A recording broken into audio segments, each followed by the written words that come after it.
Φοβάμαι, όχι που και που, συνέχεια. Και κάποιες φορές αυτός ο φόβος με βυθίζει. Καλησπέρα σας. Είμαι η Ροζ Κουφίτσα και ακούτε το Μεγάλο Κακολίκο. Ένα podcast στο οποίο μοιράζομαι μαζί σας το ταξίδι μου με την επάρατη νόσο. Τις σκέψεις μου, τις λογικές και τις χαώδεις. Εγώ το βλέπω σαν το προσωπικό μου ημερολόγιο και ελπίζω μέσα από αυτό να νιώσετε ότι που και που βρίσκετε κι εσείς τον εαυτό σας. Στο προηγούμενο επεισόδιο μίλησα για την ελπίδα, αυτή που προσπαθώ να κρατάω ακόμα και τις πιο δύσκολες μέρες, που είναι περισσότερες από όσες θα ήθελα δυστυχώς. Έκανα και μια μικρή αναφορά στον φόβο, στο αντίπαλο δέος της. Λοιπόν, τα επόμενα επεισόδια θα κινηθούν γύρω από αυτόν, από τον φόβο και τις διαφορετικές του εκφάνσεις, τη θλίψη, το άγχος και τον θυμό. Σήμερα θα μιλήσω για τον φόβο όπως τον βιώνω εγώ και τη θλίψη που τον συνοδεύει, γιατί ο φόβος δεν έχει ένα πρόσωπο και αυτή είναι μια από τις πιο βαριές του μορφές. Καλώς ήρθατε στις μαύρες σκέψεις που με κατακλείζουν.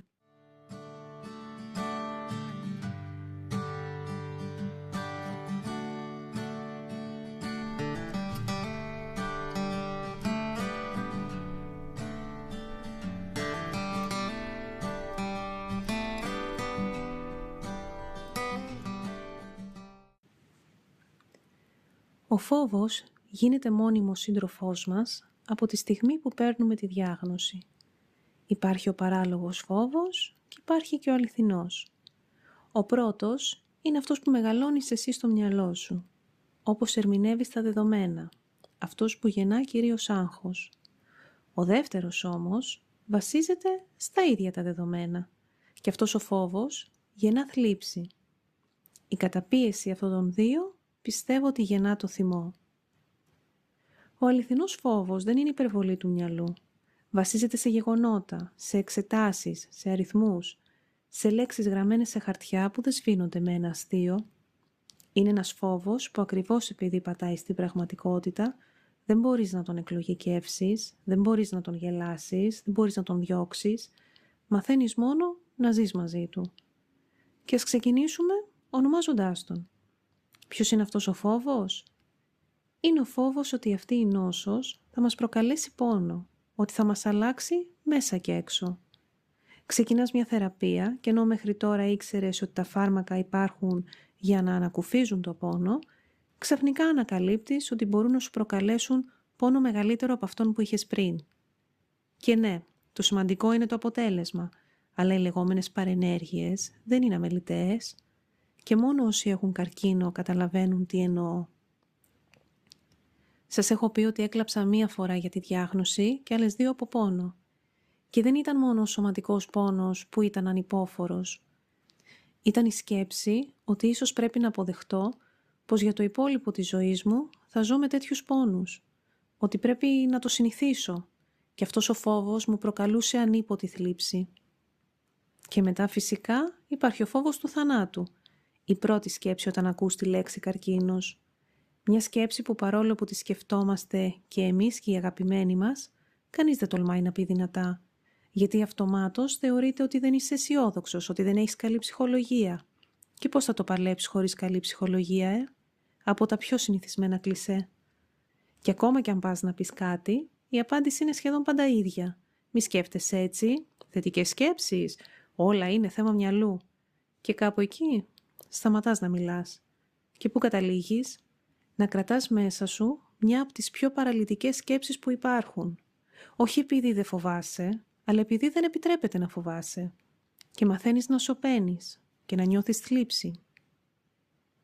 Βέβαια το ότι κάποιος έχει καρκίνο δεν σημαίνει ότι θα πεθάνει από αυτόν, αλλά αυτός ο φόβος υπάρχει, τελεία και παύλα. Και όσο πιο προχωρημένο είναι το στάδιο, τόσο μεγαλώνει ο φόβος. Γιατί μετά από ένα σημείο η ζωή γίνεται παιχνίδι πιθανοτήτων. Για παράδειγμα, εγώ έχω προχωρημένο καρκίνο μαστού. Δεν λέω ότι θα πεθάνω αύριο ή μεθαύριο. Λέω όμως ότι οι πιθανότητές μου να φύγω από αυτή την νόσο είναι πολλαπλάσιες. Δεν το λέω για να τρομοκρατήσω. Το λέω γιατί αυτή είναι η απλή άσχημη αλήθεια. Και αυτή η αλήθεια κάθεται κάπου μέσα σου, σιωπηλή και βαριά, και σου θυμίζει ότι ο φόβος δεν είναι πάντα υπερβολή, μερικές φορές είναι απλώς επίγνωση. Και για να είμαι ειλικρινής, δεν είναι ο θάνατος αυτός καθ' αυτός που με φοβίζει περισσότερο. Είναι όπως και όταν έμαθα ότι έχω καρκίνο. Είναι το τι θα προκαλέσει στους αγαπημένους μου. Η σκέψη ότι εγώ θα γίνω η αιτία του πόνου τους. Με τρελαίνει ότι μπορεί να μην υπάρχω στο μέλλον των παιδιών μου, ότι θα θρηνήσουν για μένα, ότι θα τους αφήσω πίσω με ένα κενό που δεν γεμίζει. Γιατί το βλέπω να έρχεται, ακόμα κι αν είναι στο μακρινό μέλλον. Εγώ το βλέπω. Και αυτός ο φόβος είναι η πηγή της μεγαλύτερης μου θλίψης. Βέβαια ξέρω ότι κρύβει και το παράλογο μέσα του. Πήρα τη διάγνωση και έγινα ξαφνικά ο καλύτερος σεναριογράφος, οσκαρικών προδιαγραφών. Τύφλα να έχει ο λάνθιμος. Έφτιαξα ένα ονειρικό μέλλον, τα παιδιά μου ενήλικες, με οικογένειες, με επιτυχίες και φυσικά να ευγνωμονούν εμένα για όλα αυτά. Στο μέλλον είμαι ευτυχισμένη. Αν δεν ήμουν άρρωστη, η ζωή μου θα ήταν ιδανική. Ναι, καλά, ας γελάσω. Γνωρίζω ότι ακόμα κι αν ήμουν καλά, κατά 99,9% δεν θα γινόταν έτσι ούτως ή άλλως. Όμως αυτή η φαντασίωση και ο φόβος ότι δεν θα πραγματοποιηθεί ποτέ εξαιτίας της νόσου μου προκαλεί θλίψη. Άλλες στιγμές που με κυριεύουν ο φόβος και η θλίψη είναι όταν παίρνω κακά αποτελέσματα. Όχι όταν τα διαβάζω μόνη μου και τα αναλύω ξανά και ξανά στο ίντερνετ, αυτό είναι άγχος. Μιλάω για τη στιγμή που τα ερμηνεύει ο ογκολόγος. Όταν σου λέει ότι κάτι άλλαξε, ότι πρέπει να προσαρμόσετε ή να αλλάξετε θεραπεία. Και εσύ σκέφτεσαι μόνο ένα πράγμα, ότι χάνεις τη μάχη, ότι νικάει ο λύκος. Ακόμα και όταν δεν είναι κάτι τραγικό. Π.χ. τα ουδετερόφυλλά μου πρέπει να είναι τουλάχιστον 1000 για να παίρνω ένα φάρμακο. Στο δεύτερο εξάμηνο, την περίοδο της διακοπής του, έφταναν μέχρι 800-900. Και δεν μπορούσα να πάρω το φάρμακο μέχρι να ανέβουν εκεί που θέλαμε. Ένιωθα ανήμπορη. Ένιωθα ότι απέτυχα. Και φοβόμουν και θλιβόμουν. Δεν είμαι άνθρωπος της υπομονής, ούτε της αναμονής. Τελικά, ήθελε απλώς ρύθμιση στα χάπια.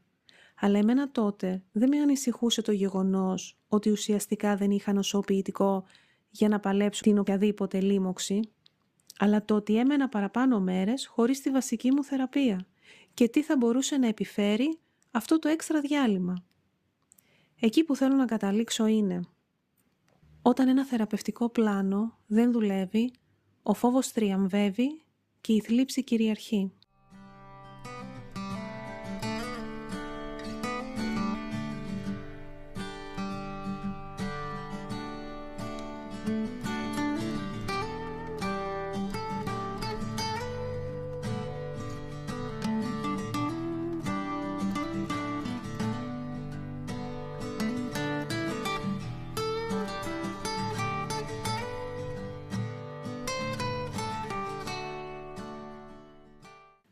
Δεν θα σας πω τι κάνω για να σταματήσω να φοβάμαι.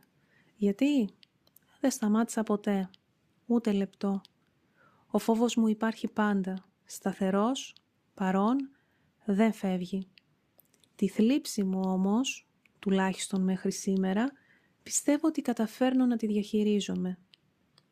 Πιστεύω ότι η θλίψη μπαίνει αθόρυβα, όταν δεν μπορείς να μιλήσεις για το φόβο σου, όταν τον κουβαλάς μόνος, κουράζεσαι. Η θλίψη δεν έρχεται επειδή τα παρατάς, ούτε επειδή δεν είσαι δυνατός. Έρχεται επειδή καταλαβαίνεις τι διακυβεύεται. Είπαμε, για το σώμα που αλλάζει, για την καθημερινότητα που δεν είναι δεδομένη, για το μέλλον που μοιάζει θολό, για όλα όσα φοβάσαι ότι μπορεί να χάσεις πριν καν τα χάσεις. Και εσύ χαμογελάς εκεί που μέσα σου πενθείς, όχι γιατί θες, αλλά γιατί έτσι πρέπει. Αυτή τη συνθήκη νομίζουμε ότι πρέπει να τηρούμε. Αλλά όχι, εγώ αρνούμαι. Νιώθω ενοχές για 1002 πράγματα, αλλά όχι επειδή φοβάμαι και όχι επειδή νιώθω θλίψη. Έχω κάθε δικαίωμα να είμαι λυπημένη. Το αντίθετο θα με ανησυχούσε. Και δίνω χώρο και χρόνο να νιώσω τη λύπη. Έχω παρατηρήσει ότι σε μένα μέχρι τώρα παίρνει περίπου 2 μέρες. 2 μέρες που δεν βλέπω φως στο τούνελ, που όλες μου οι σκέψεις καταλήγουν στο ίδιο σημείο, ότι θα πεθάνω. Τις χρειάζομαι όμως αυτές τις μέρες, για να θρηνήσω αυτό που ζω, αυτό που έμαθα. Και μετά επανέρχομαι, με την ελπίδα. Γιατί δεν υπάρχουν μόνο τα δεδομένα της νόσου, υπάρχουν και τα άλλα δεδομένα. Και μου το θυμίζω. Μου θυμίζω ότι αυτό το άμυρο σώμα μου είναι ένα θαύμα και κάνει ό,τι μπορεί για να το παλέψει. Οπότε καλά θα κάνει και το μυαλό να προσπαθήσει λίγο. Αν πονάω, πλέον ξέρω ότι ο πόνος θα περάσει και μου το θυμίζω. Και μου θυμίζω κάτι ακόμα και αυτό είναι βασικό. Δεν μπορώ να φοβάμαι και να στεναχωριέμαι για ένα μέλλον που δεν έχει έρθει ακόμα. Το τώρα είναι αυτό που έχει σημασία και όταν έρθει το αύριο, βλέπουμε. Και δεν τη θάβω μέσα μου αυτή τη μαυρίλα. Ευτυχώς έχω την αδερφή μου. Έναν άνθρωπο στον οποίο μπορώ να πω όλα όσα με πνίγουν ώρες-ώρες, να τα βγάλω από μέσα μου, χωρίς να μου πουλήσει αισιοδοξία. Ποτέ δεν θα μου πει γιατί σκέφτεσαι έτσι. Και πάντα, όταν δεν πιάνουν όλα τα άλλα, το χαμόγελο των παιδιών μου μπορεί να απαλύνει τη θλίψη μου κάθε φορά.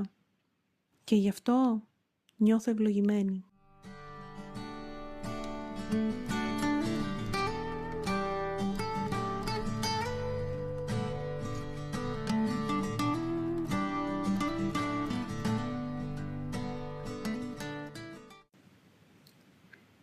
Μέσα από όλα αυτά που μοιράστηκα σήμερα, θέλω να αφήσω κάποιες σκέψεις για όποιον ή όποια ψάχνει λίγο φως μέσα στο σκοτάδι. Και αρχικά θα πω κάτι που είχα ακούσει σε ένα κινούμενο σχέδιο της Disney, νομίζω στον Ηρακλή. Μου άρεσε τόσο πολύ που το λέω και στα παιδιά μου κάθε φορά που μου λένε ότι φοβούνται κάτι. Και αυτό είναι ότι ο γενναίος δεν είναι αυτός που δεν φοβάται. Είναι αυτός που παρόλο που φοβάται, δεν αφήνει τον φόβο του να τον σταματήσει. Και αυτό για μένα λέει πολλά. Γιατί δεν χρειάζεται να σταματήσεις να φοβάσαι για να συνεχίσεις. Μπορείς να φοβάσαι και παρόλα αυτά να ζεις. Ο φόβος δεν σημαίνει ότι είσαι αδύναμη. Σημαίνει ότι εκτιμάς αυτά που έχεις. Ότι καταλαβαίνεις τι έχεις να χάσεις.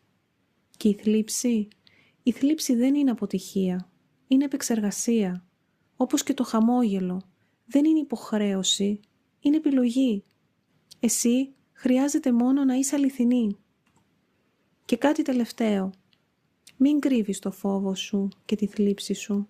Αν δεν υπάρχει κάποιος κοντά σου που να μπορεί να τα ακούσει, βρες έναν τρόπο να τα βγάλεις έξω. Ο γιατρός σου ή ένας ψυχολόγος, μια ομάδα υποστήριξης, ένα ημερολόγιο, οτιδήποτε. Απλώς μην τα αφήνεις να συσσωρεύονται. Και ήρθε η ώρα για το μάντρα της εβδομάδας. Μια διαφορετική σκέψη για να ησυχάζει το θόρυβο του μυαλού. Ο φόβος μου υπάρχει και υπάρχω κι εγώ μαζί του. Το σκοτάδι μου δεν ακυρώνει το φως, σέβομαι το ταξίδι μου και επιτρέπω στον εαυτό μου να θρηνεί.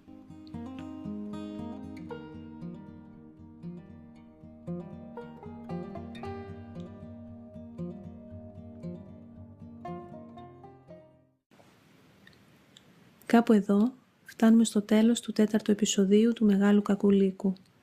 Θέλω να σας ευχαριστήσω πραγματικά που με ακούσατε μέχρι εδώ. Ξέρω ότι αυτό το επεισόδιο ήταν βαρύ, αλλά κάποια συναισθήματα δεν σηκώνουν ωρεοποίηση. Στο επόμενο επεισόδιο θα συνεχίσουμε να μιλάμε για το φόβο, αλλά αυτή τη φορά θα τον πιάσουμε χεράκι-χεράκι με το άγχος. Μη φοβάστε, υπόσχομαι ότι εκεί θα κάνω αυτό που κάνει κάθε σωστός ανισόρροπος άνθρωπος, θα το διακομωδήσω πλήρως. Μέχρι τότε, να θυμάστε κάτι πολύ απλό. Δεν είσαι μόνη, δεν είσαι μόνος. Κανένας λύκος δεν παλεύεται χωρίς παρέα.